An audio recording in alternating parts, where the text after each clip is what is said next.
Welcome back. Welcome back to Learning with me, Ms. Killen here at MPB. We are in our third unit, Inequalities. We're looking at lesson 3 today, so let's go ahead and see what that is. We are using inequalities properties to help solve for the solution sets. I can understand and use properties of inequalities to help find their solution sets. We are looking at A-REI.3 and A-CED1. So let's go ahead and jump right on in. Properties. Just like there are properties for equality, there are also properties of inequalities. So, that being said, we are going to go over the properties of inequalities. As I'm going through them and I am writing them up here on the board, you need to make sure that you're writing them on a piece of paper for your notes or on your properties notes page. Okay, so we have addition and subtraction property of inequality. And it says if A is greater than B, then A plus C is greater than B plus C, and if A minus C is greater than B minus C for any real numbers for C, and we've talked about what that means. Use this for an example. Use the addition, subtraction property of inequality to solve for X, then write the solution. So I'm going to go ahead and work this up here. Watch what I do first, and then we'll talk about it, okay? So here we go. I have 2x minus 1 plus 2 is greater than x plus 1. So what I'm doing is I'm trying to get my x's together. So the first thing I'm going to do is get my numbers together. So I'm going to subtract 2. So I have 2x minus 1, my inequality symbol, and I have x minus 1. Now, I still need to get all of these just plain numbers together. So since I'm subtracting 1 on the left, I'm going to add it to the right, and that cancels out. So I have 2x. So what I'm going to do is I am going to get my x's on the left side. So I'm subtracting x on this side, and I subtract x on this side. So I have x. Now, x minus x is 0. So you were probably thinking, well, Ms. Killen, you should have just divided. No, we have to get all the x's together and then get all the numbers on the other side. When I subtracted these x's, I was left with a number. I was left with 0. So it says that all of my unknowns are going to be greater than 0. Let's go ahead and graph this just so we can remember what that looks like. So I've got 0 here. I have just a greater than symbol, so I'm going to have an open circle, and all of my unknowns are going to be bigger, so I am graphing to the right. So I have got my variable by itself. I've graphed it. Now let's do set notation. So here we go. I have x such that x is greater than 0. And there is my set notation. But what about interval notation? What if we wanted to know what the intervals were that my possible answers could be? Well, I don't have a closed circle, so I'm going to start my set notation with the parenthesis, 0. Now, where do those larger unknowns stop? They don't. They go to infinity, positive infinity. So it's going to look something similar to that. And remember, when we have those infinity symbols, we use a parentheses because it's a concept. It's not an exact number, it's a concept. So we have to use those infinity symbols. Good job. Let's look at our next one. It says, let's try another. So as I work it up here on my screen, you go ahead and work it on your paper, and let's compare. So the first thing I'm going to do is put like terms together, and I'm going to have 20 plus x is greater than or equal to 10 plus 2x. I'm going to get all of my x's together, so I'm going to subtract x here, subtract x here. So I have 10 plus x and 20. I'm going to subtract this positive 10 on both sides. So 10 is greater than or equal to my unknowns or my x. So let's go ahead and graph this and see what that looks like. So I have my 0, I have my 10. I do have a greater than or equal to symbol, so I have a closed circle. Now it says that all of my unknowns are smaller. So I am going to graph to the left. All right, make sure that your graph looks like mine. Make sure your unknowns are smaller than your 10. So now let's go ahead and write set and interval notation. So here we go.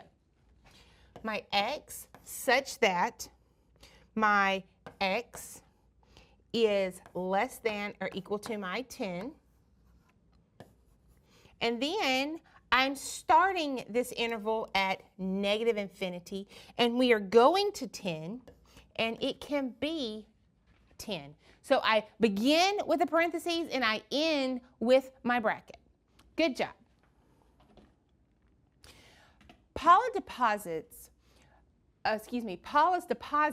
is $47 into her checking account, bringing the total to over $423.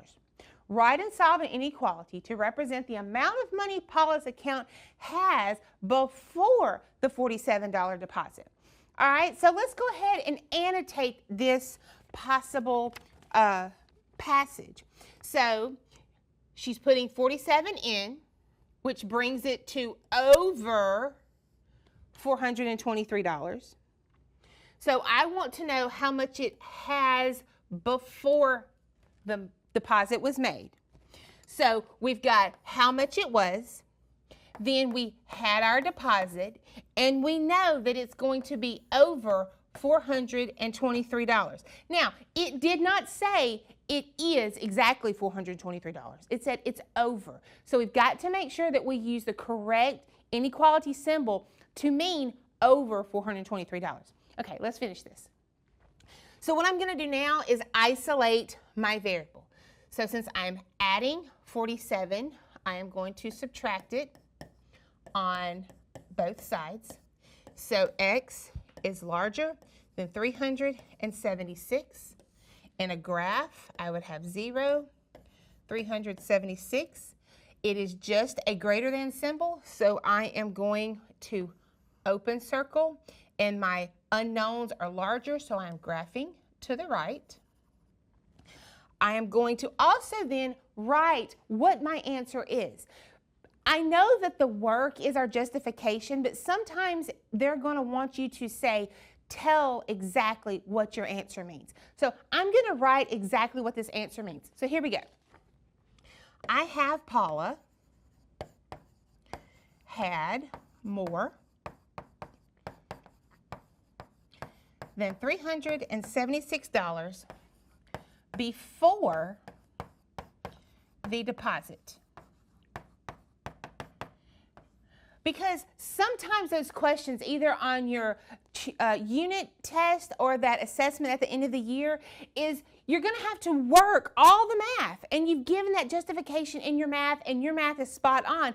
But then your answers that you have to choose from are sentences. So if you can't go from the math to the meaning in sentence form, then we've hit something that we've got to fix. So that's why I wanted to go ahead and put what our math meant in sentence form. Good job. All right, so let's go to the next one. Now, multiplication property of inequality. This property is when dealing with all four types of inequalities. If A is greater than B, then for any possible positive real number K, A times K is greater than B times K. If A is less than B, then any positive real numbers K, A times K is less than B times K. If A is larger than B, then for any negative real numbers of K, A times K is less than B times K.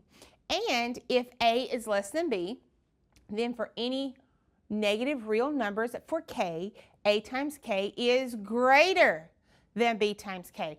Ms. Killen, but that doesn't make sense to me because you told me that A was smaller than B. Because you have to think multiplying your inequalities, and you're multiplying by a negative number, and you're having to go back and forth. What are you doing? You're flipping that inequality symbol. So we're going to get into that as we do some of these problems. So here we go. So we also have the division property. If you divide both sides of an inequality by a non-zero number, the direction of the symbol stays the same, period. If you divide by a negative number, just like I said, we're going to reverse those symbols. We're flipping them. If A, then B, A over C divided by B over C, if C is greater than 0. And A over C is greater than B over C if C is less than 0. You flip your sign. All right, so let's look at what those mean. Let's do some practice of these. Make sure you pay attention to your positive and negative signs and your opposite operations. So let's go ahead and look at number 1 and do some math with this. Now, with any of these practice problems, we always want to get our variables together. So what I'm going to do first is I'm going to put my variables on the left, my numbers on the right, just because I am. So I'm going to add 7y to both sides, giving me 16y plus 4 is less than negative 2. Now I'm going to move my 4 to the right, and I'm going to subtract. Now, notice how I did not flip my symbol, because I only flip my symbol if I multiply or divide by a negative. So let's finish this. So negative 2 minus 4 is going to give me a negative 6. I am going to divide by my 16. It's positive, so my symbol stays the same. So I have y is less than negative 6 over 16. I can reduce that fraction to a negative 3 over 8. This is the same thing as negative 3 over 8. So there is my answer. All right, so let's go ahead and graph that. Let's see what that looks like. So I've got my 0 and I've got negative 3 over 8. I have an open symbol, I have an open circle because I do not have a line under my inequality symbol. So it's going to be open. And it tells me that all my unknowns are smaller. So then if I wrote interval notation, I'm going to start with my negative infinity and I'm going to go to negative 3 over 8. Using a parentheses at the beginning and the end. Why? Because I do not have an equal to. Good question. All right, let's do number 2. I'm going to get a different color so I don't mix them up. Let's do green. So I'm going to put all my numbers on the right and leave my m on the left. So I'm subtracting 7 on both sides. So I have m divided by 3 is less than or equal to 2. Since I'm dividing by 3, I'm doing the opposite operation, and I'm going to multiply on both sides. Multiplying by a positive, that means that my symbol stays the same. So m is less than or equal to 6. Let's go ahead and graph that. So I have 0, I have 6. It is a less than or equal to, so it is a closed circle. And all of my unknowns are smaller. So I'm going to graph to the left. Doing interval notation, I'm going to start with my negative infinity, and I'm going to go to 6, and I'm going to end it with a bracket because it can equal 6. That's why we have to make sure that we're understanding the meaning of these inequalities to help us with our brackets or our parentheses. Let's do number 3. Let's get a different color. I'm going to do blue. All right, so I'm going to leave the Q on the left side, put my numbers on the right. So negative 2q is greater than or equal to 4. So I'm going to divide by my negative, whoa, I'm dividing by a negative 2. What do I do when I divide by a negative across the inequality symbol? I flip it. Good job. So my q stays here, but now it's a less than or equal to negative 2. That's a good catch, guys, because many times you're going to be doing these problems and doing your opposite operations and your math is just going and it's flowing, but if you forget to flip that inequality, it's going to mess up your solution. So let's go ahead and graph this. So I've got negative 2 and 0. It is an equal to, so it's going to be a closed circle. And it tells me that all my unknowns are smaller than that negative 2, so I am graphing to the left.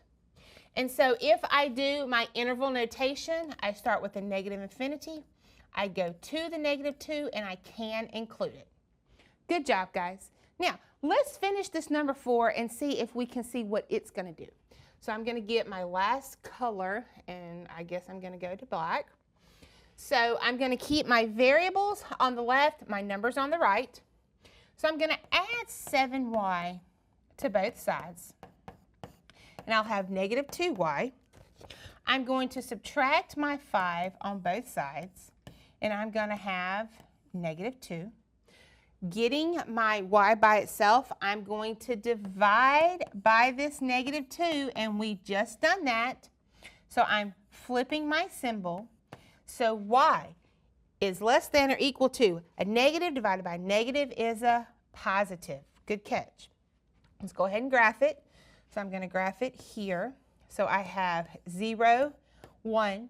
It is an equal to, so I'm going to have a closed circle. My unknowns are smaller, so I'm going to graph to the left. And then my interval notation, we're going to put it over here. We're going to do my negative infinity, and it goes to negative 2, and it can be included. Make sure that you're looking at your interval notation of starting and stopping, what it starts with, what it stops with, can it be included, can it not be included, do you have interval with the infinity sign or do not? Okay, so you've got to make sure that you're understanding those. All right.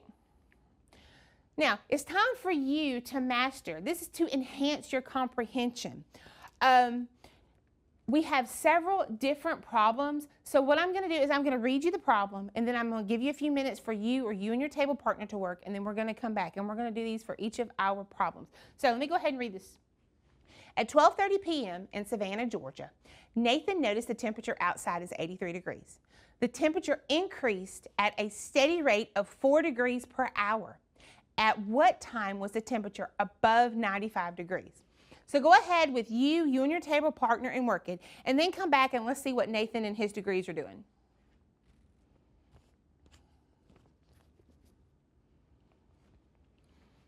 All right, so now that we've been able to work this, either you or you and your table partner, let's compare the work that I do to what you did. So here we go. I'm going to first annotate. So we're starting at 12:30, and at 12:30 it's 83 degrees.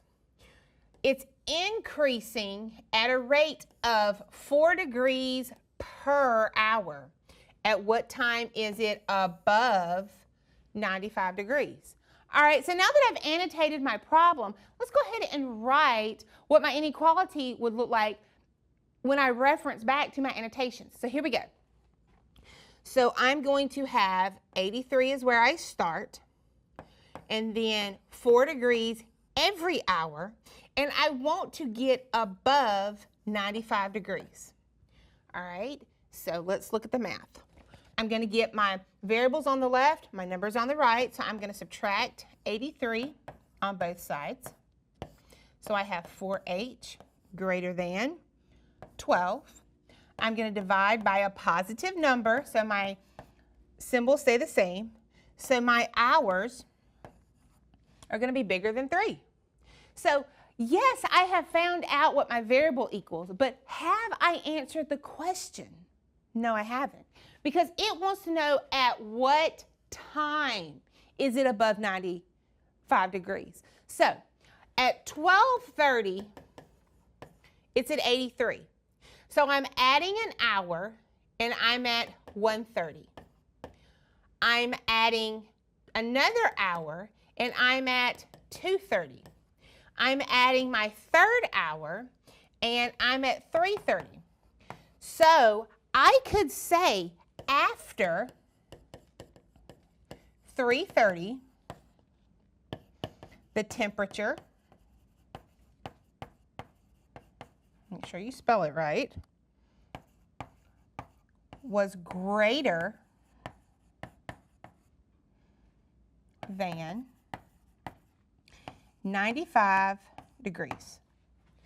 So even though I found out that h is larger than 3, I still had to go back and answer the question with that information. So at 12:30, it's 83 degrees. Not a big deal. But it took it to after 330, like maybe 333 or 334, after, because I don't have an equal to, so it had to be after that 330 mark. So if it kept going up every 4 degrees after 330, then it's going to be above that 95-degree mark. Good job. All right. For number 2 and number 3, number 2 says find a solution set and graph the following. -6 times y minus 4 is less than -18. Number 3 says find a solution set and graph the following.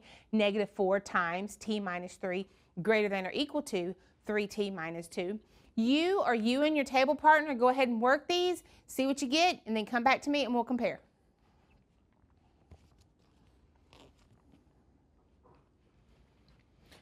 All right, so let's see what we can get for these solution sets and how they look when they graph. So here we go, number 2. So the first thing I'm going to do is I'm going to distribute.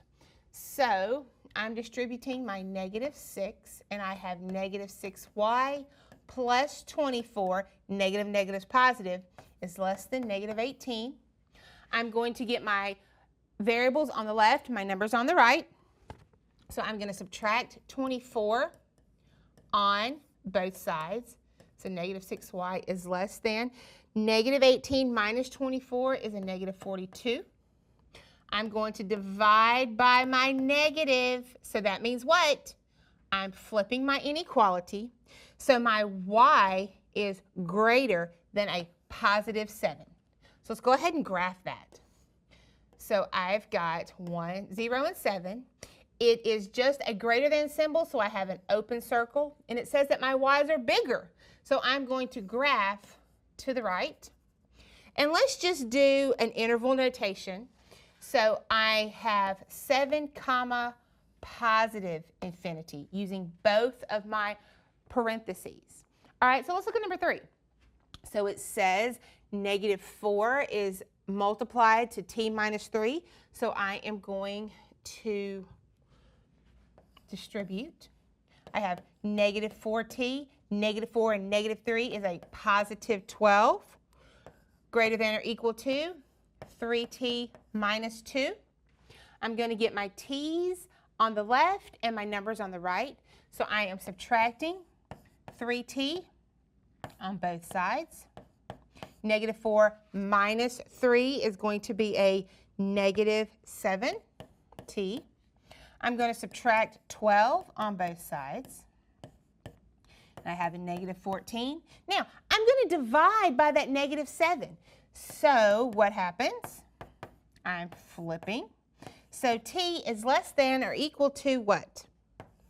A +2. So let's go ahead and graph it. So I have 0, I have 2. I have an equal to symbol, so I have a closed circle. And it says that all of my unknowns are smaller. So my interval notation is going to start at -infinity, and it's going to go to 2, and since it can equal to, it's going to end with a bracket. Good job. We need to remember, inequalities have properties just like equations do. My addition and my subtraction property, you're having to do those opposite operations. What you do to one side of the inequality symbol, you do to the other side. And with those multiplication and division properties, what happens if you multiply or divide with a negative? I have to flip it, okay? How do you graph these inequalities on the number line? I am using open circles or closed circles, and then I'm graphing where my possible unknowns can be. Good job. I'm so glad that we're learning here together at MPB. We are almost to the middle of our unit. The more we get into these inequalities, the more that you're going to learn. I am Miss Killen. I hope you have a great day.